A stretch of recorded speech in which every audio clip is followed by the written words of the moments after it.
नमस्कार, आप देख रहे हैं TNP न्यूज और मैं हूं आपके साथ निधि उपाध्याय। अमेठी सांसद और केंद्रीय मंत्री स्मृति ईरानी एक दिवसीय दौरे पर अपने संसदीय क्षेत्र अमेठी पहुंची हैं, जहां स्मृति ईरानी ने कन्या भोज में भाग लिया। स्मृति ईरानी ने कन्याओं के पैर धुलकर उन्हें चंदन लगाया और कुमकुम लगाकर चुनरी उड़ाई है। कन्याओं से आशीर्वाद भी लिया और इस दौरान कई लोगों ने क्षेत्रीय समस्याओं से संबंधित ज्ञापन उन्हें दिया है। केंद्रीय मंत्री ने उनकी समस्याओं को सुना और समाधान का भरोसा दिलाया।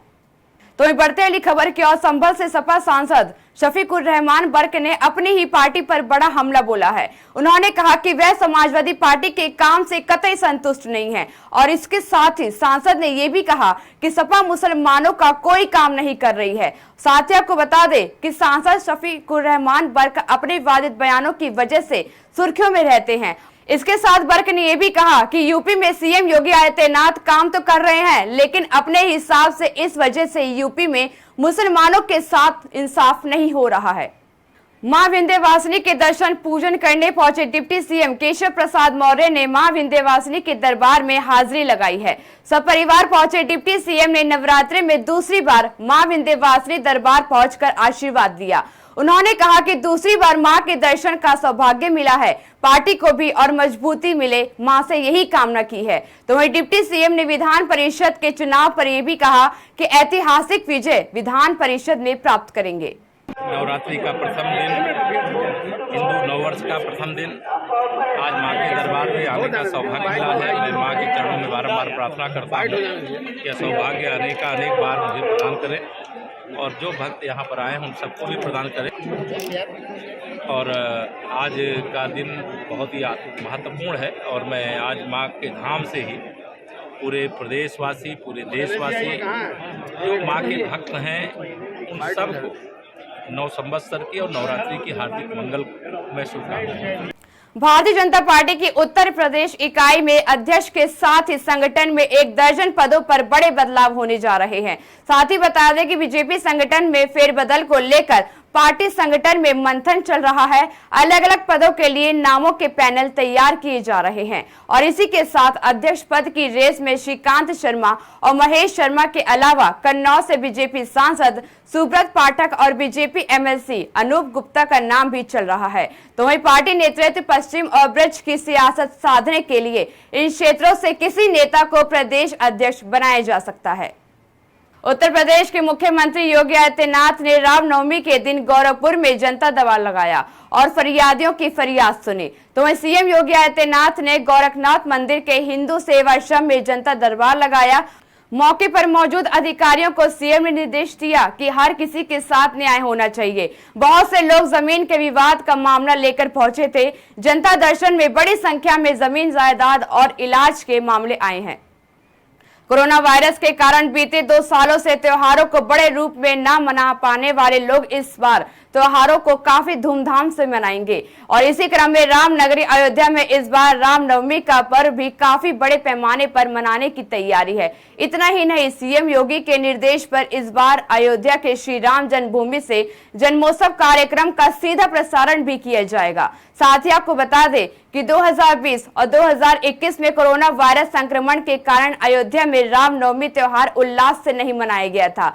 रामनवमी मेला पर भगवान रामलला को 56 व्यंजनों का भोग भी लगाया जाएगा। गोरखपुर में एमएलसी चुनाव में वोट डालने पहुंचे कैबिनेट मंत्री डॉक्टर संजय निषाद ने कहा कि बीजेपी एमएलसी की सभी सीटों पर जीत दर्ज करेगी। अखिलेश और राहुल पर जमकर उन्होंने निशाना साधा। मंत्री संजय निषाद ने कहा कि अखिलेश यादव जिस दीवार पर खड़े हैं उसी के लिए वे आवाज उठा रहे हैं। राहुल गांधी की चर्चा हुई तो कांग्रेस कहां चली गई, जनता उनकी बातों में न आई। बीते दिन कांग्रेस नेता राहुल गांधी ने मायावती को लेकर कहा था कि उन्होंने यूपी में विधानसभा चुनाव लड़ा ही नहीं और अब मायावती ने कहा कि वह अपने बिखरे घर को तो संभाल नहीं पा रहे हैं, हम पर कटाक्ष कर रहे हैं। मायावती ने कहा कि कांग्रेस पार्टी शुरू से घिनौने हथकंडे अपना रही है। मैंने जवाब नहीं दिया, यह बात गलत है और इसमें कोई सच्चाई नहीं है। उन्होंने कहा कि कांग्रेस को दूसरी पार्टियों की चिंता करने की बजाय अपनी चिंता करनी चाहिए। वक्त हो चला एक छोटे से ब्रेक का, आप देखते रहिए TNP न्यूज।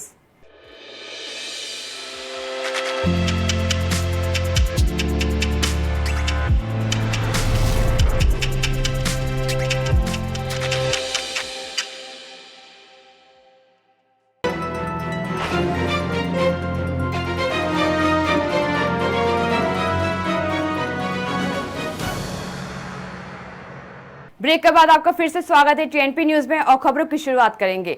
इटावा एमएलसी चुनाव में वोट डालने पहुंचे अखिलेश यादव के चचेरे भाई और इटावा जिला पंचायत अध्यक्ष अभिषेक यादव ने जिला प्रशासन पर बड़ा आरोप लगाया है।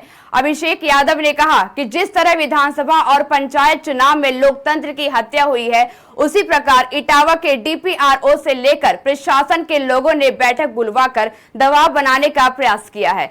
साथ ही आपको बता दें कि अभिषेक यादव इटावा जिला पंचायत अध्यक्ष है।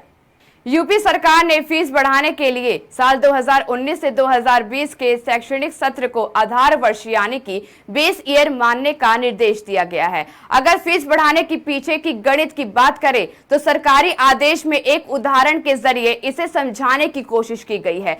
साथ ही आपको बता दें कि महामारी एक्ट खत्म होने के चलते शिक्षा विभाग ने फीस बढ़ाने पर लगी रोक हटाई है। अपर मुख्य सचिव माध्यमिक शिक्षा आराधना शुक्ला ने फीस बढ़ोतरी का आदेश जारी किया है। तो वहीं यूपी में साल 2019 से 2020 के सत्र के बाद से ही फीस नहीं बढ़ी है। उत्तर प्रदेश में दोबारा योगी सरकार बनने के बाद गौशाला को लेकर नई शुरुआत हो गई है। यूपी सरकार पूरे प्रदेश में अब गौशाला को लेकर भूसा बैंक बनाने की योजना की तैयारी कर रही है। साथ ही बता दें कि यूपी का पहला भूसा बैंक बरेली में तैयार किया जाएगा और इस योजना की जानकारी किसी और ने नहीं बल्कि यूपी सरकार के कैबिनेट पशुधन मंत्री धर्मपाल सिंह ने दी है। उन्होंने कहा कि बरेली के बाद यूपी के सभी जिलों में भूसा बैंक बनाया जाएगा और इसी के तहत 19 अप्रैल का वह गुजरात जाएंगे और जहां की आधुनिक गौशाला की स्टडी करेंगे। तो वहीं बसपा सरकार में पूर्व मंत्री रहे हाजी याकूब कुरैशी की गिरफ्तारी के लिए पुलिस ने घेराबंदी तेज कर दी है। एसएसपी प्रभाकर चौधरी के निर्देश पर पिछले 36 घंटे में अलग अलग जगहों पर पुलिस ने दबिश दी है।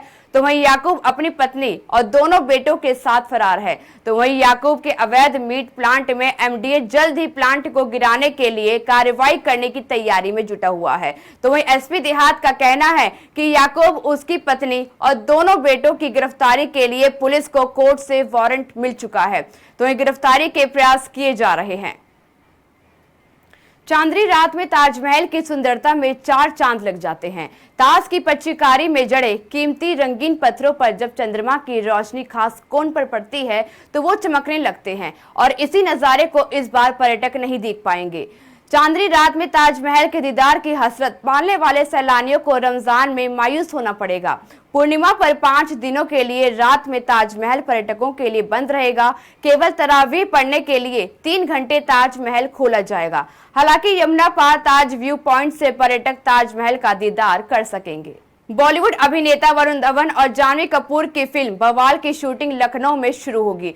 अभिनेता वरुण धवन लखनऊ पहुंच चुके हैं तो वहीं जानवी कपूर पिछले 3 दिन से लखनऊ में ही हैं। बवाल की शूटिंग पुराने लखनऊ के कई लोकेशन पर होने की बात सामने आ रही है और इसके अलावा इस फिल्म में लखनऊ की तमाम ऐतिहासिक इमारतों को भी देखा जा सकता है। फिल्म के निर्देशक साजिद नाडियाडवाला है और फिल्म 7 अप्रैल 2023 को सिनेमा घरों में रिलीज होने वाली है। इस बुलेटिन में इतना ही। आप देखते रहिए टीएनपी न्यूज। नमस्कार।